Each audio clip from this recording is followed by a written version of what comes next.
Bueno, pues a continuación vamos a tener un breve conversatorio, por lo que voy a invitar a Mariana Huerta, Ana Carolina Abad, a Bruno Wilson y, ay, perdón, me falla la memoria.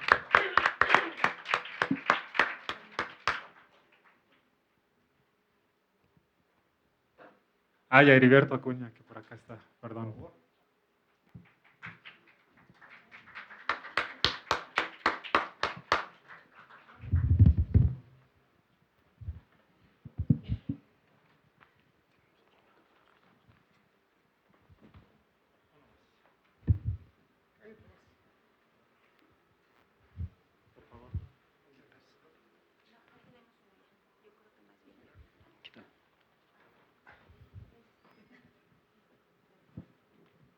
Bueno, pues me da mucho gusto presentar a colegas con quienes hemos estado trabajando desde hace tiempo.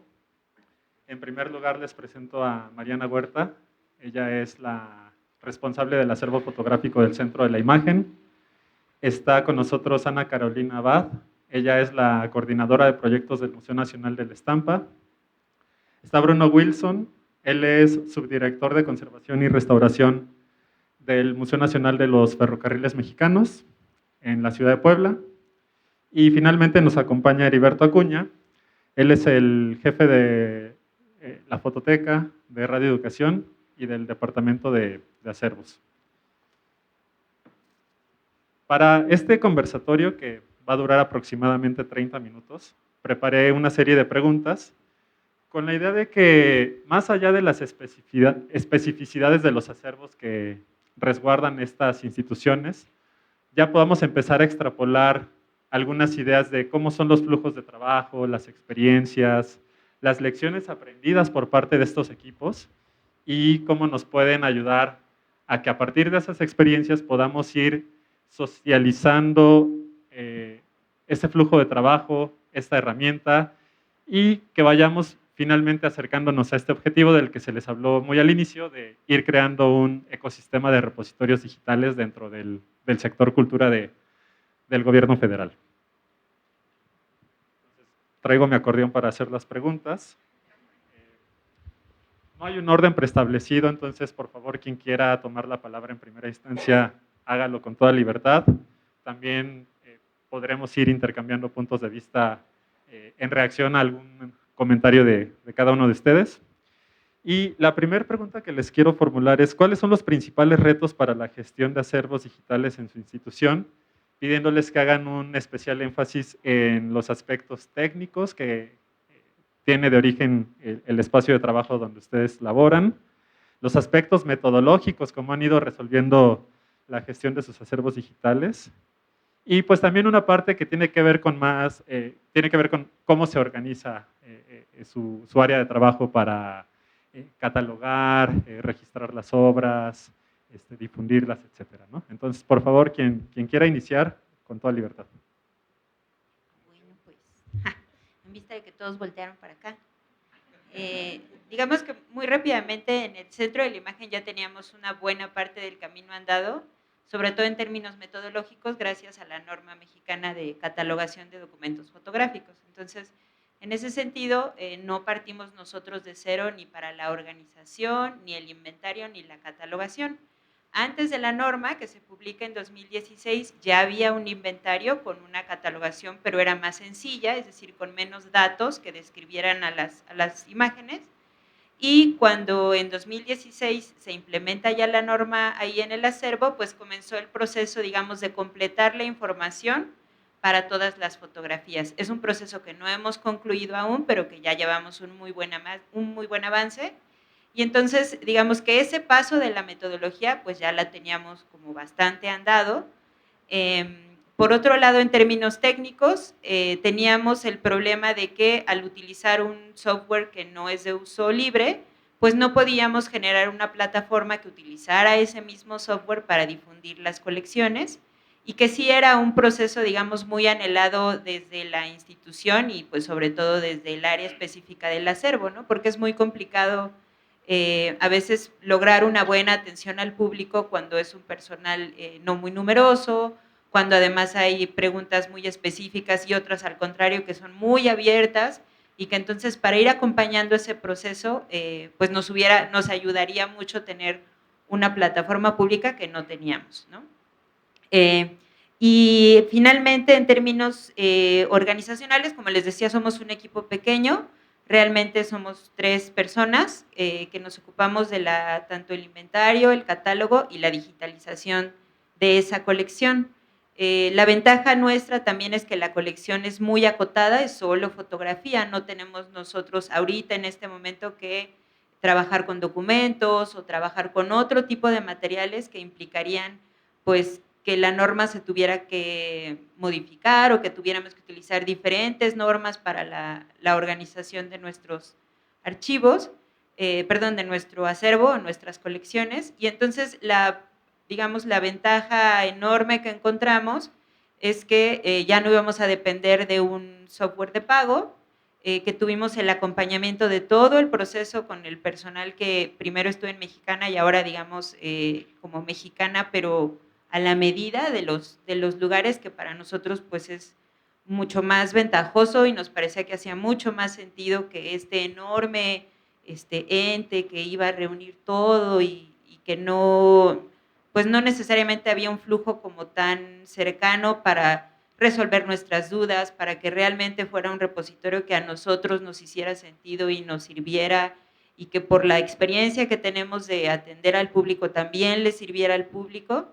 Entonces, digamos que esas diferencias sí fueron muy, muy marcadas y por eso nos parecía que era un proyecto enorme, que iba a implicar mucho trabajo, pero que sí era una gran oportunidad de obtener un resultado que además pues nos trascendiera a nosotros y que se volviera realmente una parte ya fija de los canales de la institución para difundir sus acervos. Gracias, Mariana. Por favor, quien guste tomar la palabra.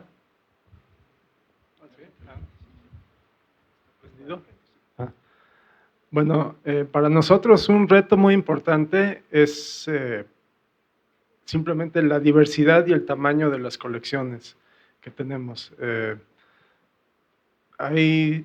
Estamos pensando, son 6 colecciones distintas, aproximadamente 120,000 imágenes en la fototeca, 200,000 planos en la planoteca, no tengo el dato exacto, pero son kilómetros lineales de archivo histórico y aproximadamente 40,000 volúmenes de la biblioteca especializada. Esos son los acervos documentales. Y aparte tenemos las piezas de equipo rodante histórico, que son más de 100 unidades, piezas muy grandes y muy complejas, y 25,000 objetos relacionados con los ferrocarriles también. Entonces eso ya es un reto desde el punto de vista de modelar los metadatos, por una parte, y también es un reto organizacional, porque como parte del acervo pertenece al centro de documentación y parte al museo, pero estos acervos están muy relacionados. O sea, las locomotoras de vapor, por ejemplo, existen manuales técnicos en el centro de documentación, hay fotografías en la fototeca de las locomotoras. Entonces, para nosotros fue muy importante buscar la manera que se pudieran relacionar. Entonces, por eso estamos trabajando, en vez de repositorios separados, un repositorio con colecciones, con las diferentes colecciones que se integran a él. Bruno, y por ejemplo, en la parte de este tipo de relacionamientos, el modelado de metadatos, pues no existía una norma de catalogación. Digamos, para la fototeca sí seguían algunos criterios ya de algunas otras normas, pero para las piezas del museo, que es patrimonio industrial, no existía, y además había un reto de un mayor cuidado en el detalle de la información porque les interesaba rastrear el origen de las piezas además. Sí, sí es cierto. Bueno, toda esta colección, además, es importante mencionar que fue producto de un rescate que se llevó a cabo antes de la privatización de los ferrocarriles, entonces, en todo México. Entonces, las piezas, los objetos tienen datos de origen, de qué estación, de qué línea. Entonces, esa es información también que se tiene que recuperar. Y también por otra parte tenemos colecciones que están compuestas de otras piezas. Ese fue un reto también metodológico, ¿no? Un coche de pasajeros puede tener unas lámparas muy interesantes, que vale la pena inventariar la lámpara y también el coche y especificar que son parte de ese coche. Muy bien, gracias. Heriberto. Sí, bueno, en radioeducación, sobre el tema de la metodología, también nosotros teníamos un avance bastante importante en cuanto a los mecanismos de trabajo. Hay que considerar que radioeducación estuvo en Cotendoc desde su creación, desde la formación de la norma de catalogación de documentos fonográficos. Entonces, no solo participó en la formación en la creación de esta norma, sino en la implementación, de tal manera que la metodología, el trabajo que se desarrolla dentro de la fonoteca para la documentación, la catalogación del acervo sonoro, pues ya viene bastante desarrollado, de muchos años. Hay una experiencia muy importante en este terreno. Sin embargo, contra esta experiencia, pues viene la parte principalmente tecnológica, que es la que hemos sufrido.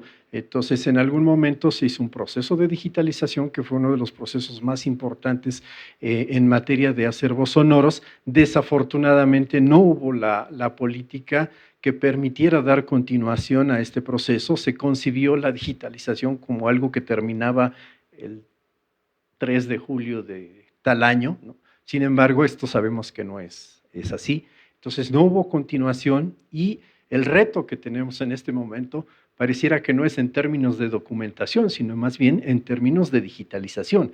Es decir, parte importante del trabajo de digitalización que se hizo a principios de los 2000, pues prácticamente está encerrado en un servidor que o le invertimos 8 años, como decía hace rato Roberto, a tratar de abrirlo, o nos ponemos a digitalizar otra vez, ¿no? Entonces, creo que en términos tecnológicos, más bien, el proceso no es un proceso de documentación, sino qué está pasando con el acervo que está en soportes analógicos y que ahora se tiene que digitalizar. Bueno, de esto viene toda la infraestructura que debe uno poseer para una institución que todos los días está generando productos sonoros. En términos de volumen digital, estamos generando, Radio Educación está generando alrededor de 1 tera de información al año, ¿no? Para que más o menos midamos lo que estamos generando, ¿sí?, en este momento, y no estamos considerando todo lo que está en soportes analógicos, que está digitalizado y que está por digitalizarse, que estamos hablando de materiales desde 1969 hasta 2002-2003, que se dejó de utilizar la cinta de carrete abierto, el cassette, el DAT, ¿no? En este momento estamos trabajando con la extracción de programas que están en disco compacto y estamos hablando de 15,000 discos. Entonces, si se resuelve el problema de la catalogación, pareciera que el tema es menor en comparación al reto que se tiene en términos de digitalización, ¿no? Esa es una de las cosas que debemos de tener presente en términos tecnológicos.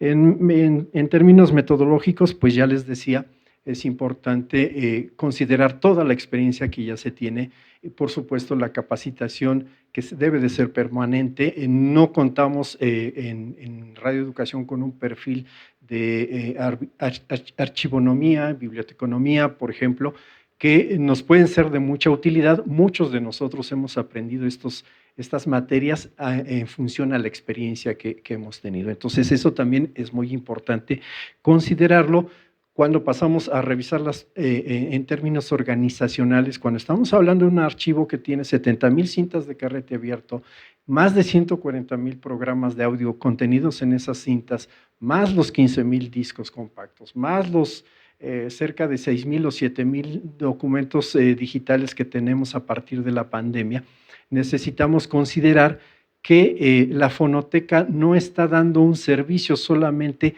de manera interna. Es una fonoteca que provee en promedio de 15,000 archivos de audio al año a instituciones radiofónicas públicas, a investigadores, a estudiantes, a usuarios del público en general. Entonces, de repente, este centro de información, que en realidad es la fonoteca, necesita buscar una reestructuración en cuanto a su organización para que no siga siendo concebida como un área que atiende a los usuarios internos, es decir, yo voy, pido un programa para revisar qué produje hace 3 años. No, estamos atendiendo a gente que va a hacer investigación y entonces en ese sentido también la organización de la fonoteca se tiene que modificar. ¿Qué implica esto? Por supuesto, en términos administrativos, pues no es el punto, el momento de discutirlo, pero habría que repensar en una arquitectura, en cómo modificar, si es posible, la arquitectura, la organización del área.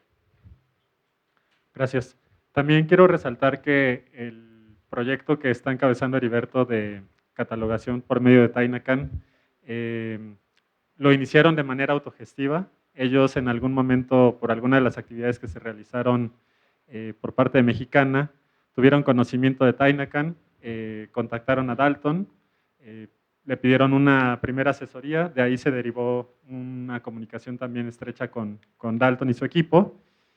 Y como queremos hacerlo en el resto de las áreas de la Secretaría, es implementar Tainacan de manera autogestiva. Sí, con el apoyo de la DGTIC en la parte de la infraestructura, en la parte del acompañamiento técnico, metodológico cuando sea necesario, pero también los equipos que estén habilitados para hacer sus implementaciones, pues que se vayan por la libre y empiecen a hacer este trabajo. Muchas gracias, Heriberto. Y bueno, finalmente, Ana, esta primera ronda. Ya me dejaron al final y yo que me iba a quejar de algunas cosas del número de mi acervo y de cómo va creciendo, ya no voy a decir nada. Bueno, pues uno de los principales retos, creo que del Museo Nacional de la Estampa, es que el equipo que estuvo a cargo del modelado de los metadatos para el repositorio no es estrictamente el área de registro, sino el área de investigación. Entonces, pero como área de investigación, pues tenemos conexión con el área de diseño, que es quien fotografía y digitaliza el acervo, y con el área de acervo, ¿no?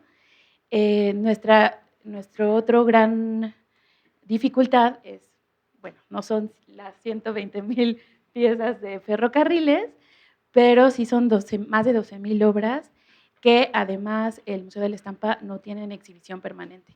Entonces, digamos que en lo presencial no hay una forma de acceder fácilmente a la colección y pues aunque nuestra obra está registrada según los mandatos institucionales en el RUPAM, pues no es de consulta pública, ¿no? Y nosotros, por un lado, queríamos difundir el acervo y por otro lado, también para la gestión, pues nos faltaban metadatos como básicamente el tema, porque las búsquedas que hacíamos, pues solo podían ser por autor o por título. Entonces, si no tenías el título exacto del grabado que estás buscando, es prácticamente imposible hacer una curaduría temática, ¿no? Entonces, bueno, pues a partir de eso modelamos los metadatos, hicimos una primera intento en 2021, lo reformulamos el año pasado y pues creo que ahorita ya nos está funcionando en lo práctico. Los retos técnicos, pues como siempre, es que, y creo que se cruzan con los organizacionales, es pues la capacitación a todo el personal.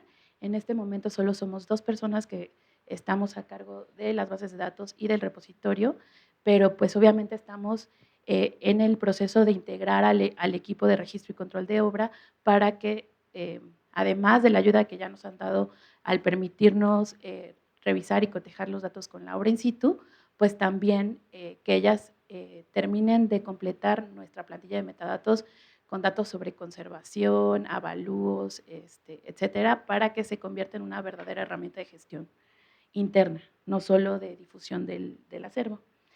Y pues en lo metodológico, pues en nuestro caso hay muchos estándares para registrar obra de arte, pero ninguno que fuera como perfecto para el acervo del museo, ¿no? Entonces, pues revisamos varios y tomamos elementos de varios estándares hasta formar una plantilla de metadatos que nos funcionara. creo que la flexibilidad de Tainacan es que seguramente con el uso y al encontrar y estar revisando constantemente el acervo y las diferentes obras que tenemos, en algún momento vamos a dar con que vamos a necesitar otro metadato que vamos a tener que incluir y eso lo podemos hacer. Y nada, creo que, no sé. Muchas Perdón, gracias. yo quisiera nada más abordar una última cosa que nosotros, que sí es un reto y que lo seguimos como enfrentando cotidianamente, debido a la índole de las colecciones que nosotros tenemos, que son de índole artístico, pues resulta que dentro de las buenas prácticas para la difusión de esas imágenes, lo ideal es que uno se contacte con la persona autora y le diga, oye, es que tengo un repositorio que así y así, mira, no se va a poder descargar, mira, se va a subir en una calidad que permite la visualización, pero no que se descargue y se hagan 1000 copias y haya camisetas de tu foto por ahí rolando sin que tú hayas dado el permiso. Entonces, pues resulta que nos enfrentamos a tener que gestionar esos derechos de difusión de la imagen. Los datos sí se podrían difundir sin ningún problema, porque es información abierta, pero la imagen no. Entonces, pues en el caso nuestro, aunque no es un archivo ni de cerca tan numeroso como otros, sí nos encontramos con ese problema. Bueno, no problema, sino con ese paso que si uno quiere hacer como las cosas bien, debe completarlo, ¿no? Hay maneras en las que uno podría irlo avanzando, pero lo correcto, la verdad, pues es que sí, que tú les digas, oye, no sé, Graciela Iturbide, tú siempre eres muy buena con nosotros, nos das permiso de que las fotos que tenemos aquí tuyas y que nos has donado se suban al repositorio, sí, o no, o no. En general, afortunadamente el centro ha tenido siempre una buena relación con los autores, en los que pues ellos entienden que todo lo que se hace es por difundir, todo lo que se hace es sin fines de lucro, y que todas las veces que sí se necesita o que sí va a haber este tipo de intercambio, pues también se les avisa para ver si ellos están de acuerdo o no. Pero digamos que es un proceso que a veces en el caso nuestro sí puede como pausar mucho el avance del repositorio. Muchas gracias, Mariana. Bueno, con eso da respuesta a la segunda pregunta que pienso formularles. Respecto a las enseñanzas metodológicas que proponen para instituciones que pretenden iniciar o reformular sus procesos de documentación de colecciones. Entonces, aquí tocas un punto crucial, pero ¿alguien más quisiera compartir alguna experiencia que pueda servir para otros casos? Pues yo también tenía anotado lo de los derechos de autor, pero bueno, ya se me pasó. Para mí fue importante, y no sé si es una ventaja que yo no sea la encargada del acervo, ¿no? Porque pude pensar fuera de la caja, como hace rato decía Roberto, y porque siempre en los museos pensamos en la obra física y cómo se va a exhibir en nuestros museos. Sin embargo, a lo largo de estos años que he trabajado con Mexicana, pues nos damos cuenta que no son las mismas reglas para compartir las obras en el ambiente digital, ¿no? Se necesitan ciertas conexiones, privilegiar ciertos datos, pensar en cómo nosotros mismos hacemos búsquedas en Internet, incluso en Amazon, no sé, Claudio siempre lo decía, Claudio Molina, cómo buscas en Amazon o cómo buscas para comprar cosas, y cómo el público se va a acercar a esos acervos y a lo mejor no conoce quién es Leopoldo Méndez, pero ha visto una imagen de Leopoldo Méndez por ahí, ¿no? Entonces puede buscar por técnica, puede buscar por tema y hacer estos enlaces o poner esta información a disposición del público, sí fue como un sacudidón como de la estructura que tenemos normalmente. Y bueno, en ese sentido, por ejemplo, nosotros primero pensamos en registrar y poner en línea la colección, pero poco a poco nos dimos cuenta que también ya teníamos avanzado la investigación de los artistas, de algunos artistas. Tenemos casi 1,400, el porcentaje que llevamos investigado es muy poco. Entonces, generamos una colección aparte para que se relacionara con la obra. Y entonces, al dar clic en el nombre del autor, entonces, pues que te lleve a la ficha, a la biografía, cosas que ya institucionalmente se piden como cuántas obras de mujeres tienen en la colección. Antes a lo mejor no lo hubiéramos pensado o nos hubiera costado mucho trabajo en un Excel ir contando cuántas autoras mujeres tenemos en el acervo, pero ahora ya sabemos que si ponemos el metadato de sexo, pues entonces ya podemos hacer esa búsqueda, no solo nosotros en la gestión interna, sino también el público, que si alguien quiere hacer, no sé, bueno, sigo. En el caso del museo, por ejemplo, en 2017 hicimos una exposición sobre carpetas gráficas, es decir, se generan un conjunto de obras que forman parte de una carpeta. Muchas de ellas, al momento del registro, dependiendo de pues como del estándar del momento, se separaron, se desmembraron las carpetas y tuvimos que ir investigando cuáles eran parte de una sola obra. Entonces, ahora yo ya tengo en la cabeza hacer una colección de carpetas, de forma que tengamos en una colección toda la información de esas carpetas y al mismo tiempo se relacione con la colección de obras para saber qué obras del acervo forman parte de ellas. Y así, y así, y así, las exposiciones también. Entonces, este pequeño sacudidón, digamos, metodológico, conceptual, pues me ha llevado a pensar en estos relacionamientos que a lo mejor no hubiera pensado o lo hubiera pensado solo físicamente, ¿no? Pero no en términos de cómo se reguardan la obra o cómo se exhibe, ¿no? Porque pues, se pueden exhibir separadas o juntas. Pero, bueno, pues es un ejemplo. Gracias. Es decir, el objeto no es un ente aislado, ¿no?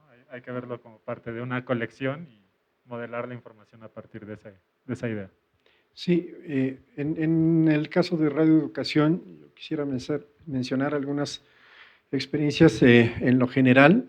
Uno que, bueno, hay que sentarse a revisar qué se ha hecho con toda la claridad y franqueza, hablar de lo que se ha hecho bien y lo que se ha hecho mal y cuáles son las razones que han llevado a cada una de estas situaciones en las que nos enfrentamos y que esto nos permita dar los pasos hacia atrás que sean necesarios. Es decir, nosotros teníamos una ficha que durante años, una serie de campos que durante años no se había movido. Entonces, consideramos, nos sentamos a dialogar y concluimos que había que agregar algunos campos, ¿no? Y que había que conjuntar otros que estaban duplicando información. Ese es bien importante que tengamos consciente que si vamos a implementar un proyecto de esta naturaleza, si necesitamos dar 2 o 3 o 4 pasos hacia atrás, es importante las veces que sea necesario, ¿no?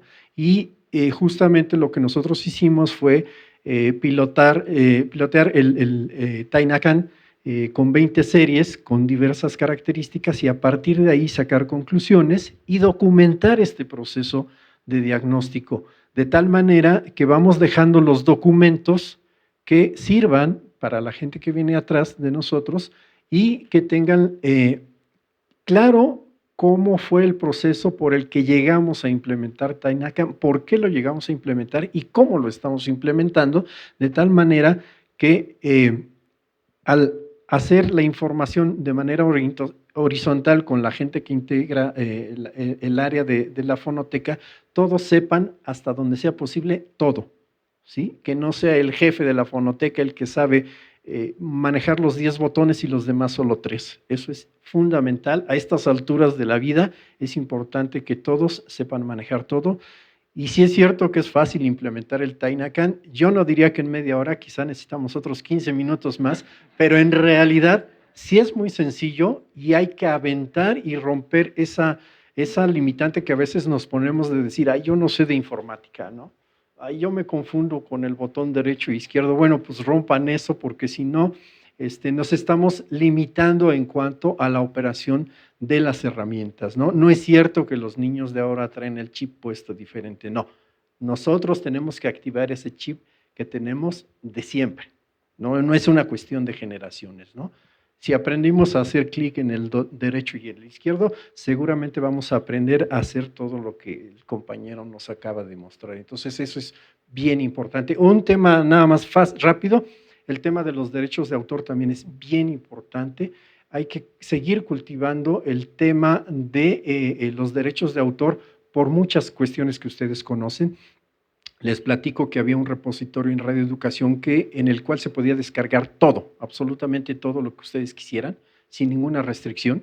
Y en algún momento consideramos que era importante que hubiera una leyenda que dijera, me comprometo a respetar los derechos de los creadores de este producto. Esa simple leyenda hizo que las descargas bajaran al 50%. O sea, no era para limitar a la gente, pero sí hace pensar en que para bien o para mal hay que establecer lineamientos claros, precisos de los derechos que se ejercen. Y esto viene desde la generación de los productos, a diferencia de un cuadro, de una obra. ¿Sí? Aquí, cuando intervienen en un programa de radio, pues intervienen muchas personas, desde la música hasta el entrevistado, que puede o no tener la actitud de decir, mi entrevista se puede seguir reproduciendo. Entonces, bueno, eso sería mi aportación. Gracias, Heriberto. Bruno. Bueno, yo también coincido en que la parte de la implementación de Tainacan es lo más sencillo. Lo que es más complicado y donde sí es muy importante analizar bien es todo el modelado de los metadatos, todo lo de la cultura de la documentación, como decía el doctor Pedro Ángeles en el seminario. Entonces, esa parte de capacitación y de trabajo metodológico antes es muy importante. Y otra cosa, un punto en particular que nosotros detectamos es que también para una colección de objetos como las que tenemos, el registro fotográfico es clave. Empezamos a verlo al momento de hacer nuestras fichas de prueba, que algunas fotos que pensábamos que nos iban o que nos funcionaron para otros usos anteriormente, ya no nos iban a funcionar, entonces hemos tenido que repetir muchas fotografías. Entonces, eso es otra cosa que recomiendo que sí se tome muy en cuenta. Muchas gracias.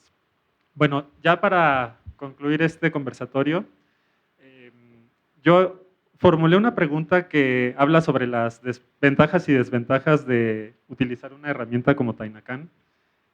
Entonces, ahorita han hablado de varias cosas que, digamos, son adyacentes o periféricas al uso de una herramienta tecnológica.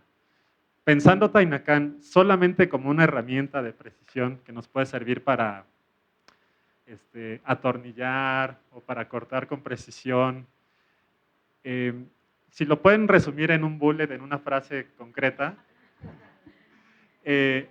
¿con qué otro tipo de herramientas podrían complementar la gestión de acervos, vinculando procesos o alguna otra herramienta de trabajo para complementar la documentación de colecciones con un software como Tainacan? Sé que es una pregunta compleja, pero hagamos un esfuerzo como para... Bueno, en el caso nuestro, la herramienta es útil, pero no hace todo lo que hacemos de manera interna, pero el otro software es de paga. Entonces, no sé si podríamos decir que se complemente porque no existirían las condiciones de recurso financiero para realmente vincularlas de manera sostenida, supongo. Entonces, no sé. Bueno, no sé. Hay cosas que sí se pueden, pero tienen que explorarlas. Les vamos a ayudar con eso. En nuestro caso, nosotros estábamos trabajando con software de paga y ya no hubo dinero para actualizarlo y todo se quedó ahí, se rescató algunas cosas. Entonces, habíamos venido trabajando con Excel justamente porque los CSV te permiten migrar o exportar o importar los metadatos a bases SQL, entonces eso es fabuloso. Entonces nosotros trabajamos sobre Excel y lo metemos a Tainacan. La ventaja de esta herramienta es que uno la puede configurar al modo que uno quiera. Nosotros pusimos 22 campos y le pueden poner todos los campos que ustedes quieran, más o menos, ¿no? Con las definiciones que ya lo comentó el compañero hace un momento. Entonces, es una hoja en blanco, ¿sí? Solo con 2 celdas, y el resto de las celdas ustedes se las van a poner y se las van a configurar como ustedes quieran y como ustedes necesiten, más bien. Eso es.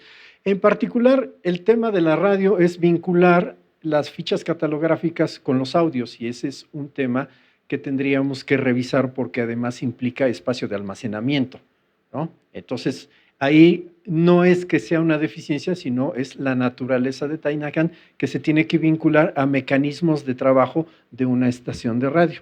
No, perdón, pero no es lo mismo subir una fotografía que vincularla con un audio, porque ya hay un peso de información diferente. O sea, es en términos, en esos términos estoy hablando, ¿no?